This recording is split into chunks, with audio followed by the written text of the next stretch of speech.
This is Steph.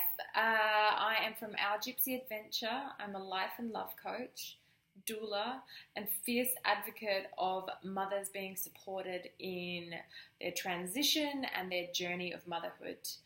I came to motherhood in quite a different way than usual. I adopted my beautiful baby girl from Ethiopia with my ex-husband. We thought our process was going to maybe take about a year or so, and within 6 weeks we became parents. And as excited and as grateful and as honoured as we were to be chosen as her parents, it was also a really challenging and an unexpectedly challenging transition. Which inevitably led to us separating when our daughter was 1 year old. So since then, I have been a solo mama and really doing all of the roles. I really struggled with depression and isolation and not feeling supported in the early days. Like, there were some pretty dark days there. I was exhausted. Like, I remember one day when my daughter was 3, and it had been the longest day ever. And I was like, I just need her to go to bed. I just need 5 minutes peace. And so I put her, she was still in one of those big cots, and I was like, right, put her in, okay. Put my music on, some candles, just go to sit down and wind down. And then I was like, I looked up and she was standing there. And I was like, what? How did she get out? She had learnt to climb out of her cot. And quite late, I'm actually very lucky that I made it till 3. But I remember in that moment, I burst into tears. Like, even now I'm feeling that emotion. It's like, I was so mentally and physically and emotionally drained that I didn't know, like, how am I going to keep this child in her bed? Like, I don't have an answer for that. Like, what do I do?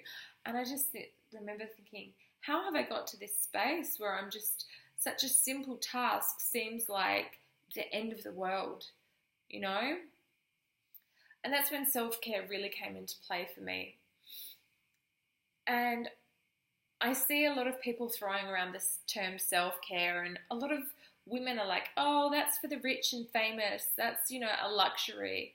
I'm here to share with you, it is not a luxury. Self-care for mothers is an absolute necessity. It is necessary for you to keep on giving from a place of love and fullness instead of giving from a space of exhaustion. A friend reached out and threw the term at me, barefoot and burnt out. If we go back to the 50s, we were barefoot and pregnant.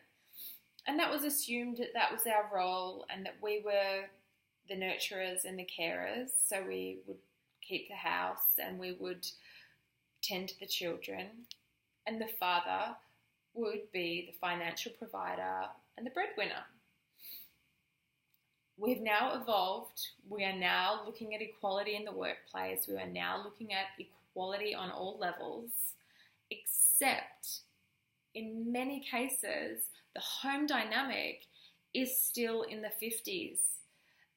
It's seen, like, in my life coaching, I'm seeing so many women come to me and they're like, they do everything around the house. They cook, they clean, they are making sure that the kids are getting to all their activities. They're juggling like that spare hour where childcare's finished, but they're not finished work, and they're trying to make it all, they're juggling all the plates and just like thinking, oh, please don't one of them drop. And it's like, this is not an energy that we want to be living our lives by, in that constant state of like panic, and the pressure now to like eat gluten-free and not do this and pesticide-free and this and not do screen time, and it's all this added pressure, not to mention that most mothers, even if they stay at home, are running some kind of online business, or they've got a beauty studio in the back room that they're fitting in clients during nap times, so that they can feel equal and that they can have their role. A lot of cases, and thank you to the guys who are picking up their end of the slack, a lot of cases, partners think that they've gone to work, so they've done their side of the role. And they might kind of, play weekend dad and do some fun sports. But above and beyond that, many women are suffering and struggling and doing this majority on their own, or the amount of women that are saying to me, it's easier if I just do it by myself, because having a conversation about their partner helping them becomes World War III. And so I just really want to connect and reach out and tell the mothers out there that it is not our job to do everything. Like, we don't need to be running the whole household, organising all the activities, making sure that everything with the cars are happening, making sure that the bills are paid, making sure that, Tommy's got his tennis shoes and Mary's got a racket, literally, even all those little things that we have to remember are an added stress into our system. And it might sound new agey, but self-care is an integral part of being able to really give your best as a mother. Your kids and your partner will flourish because you are. If you're a single mum, then hats off. Really, you are doing all the roles and some. And I can really feel you on this one. But it's knowing that it's okay to ask for support. And if you don't have support out there openly being offered to you, create your own network. Create your own way of finding that support. I ended up moving to Bali so that I have a nanny working with me, because living in an isolated box in Australia, I couldn't do it all and pay the bills and do everything. So I guess it's that learning to ask for help, finding tribe, connecting with other single mums and kind of sharing the load, like sleep over one night at your house so that you can have some time off. I have created a space especially for mothers in October in the Hunter Valley. I have created a really safe, intimate container, a place where you can come and recoup and come back to yourself, to remember who you are outside of your mothering role, to really feel supported and held. Yoga, meditation, bushwalks through the countryside, yoga, staring at green hills and vineyards,